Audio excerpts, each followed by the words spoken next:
పరిశుద్ధ గ్రంథము బైబిల్ గ్రంథము నుండి యేషయా రాసిన గ్రంథము 6వ అధ్యాయము 2వ వచనం అండి. ఆయనకు పైగా శరాబులు నిలిచి ఉండిరి, ఒక్కొక్కరికి 6 రెక్కలు ఉండెను.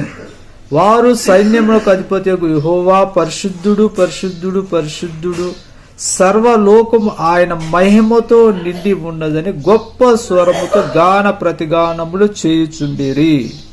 పరవశమే నిన్ను స్తుతించిన ప్రతి క్షణం, మహదానందమే నాలో పరవశమే నిన్ను స్తుతించిన ప్రతి క్షణం.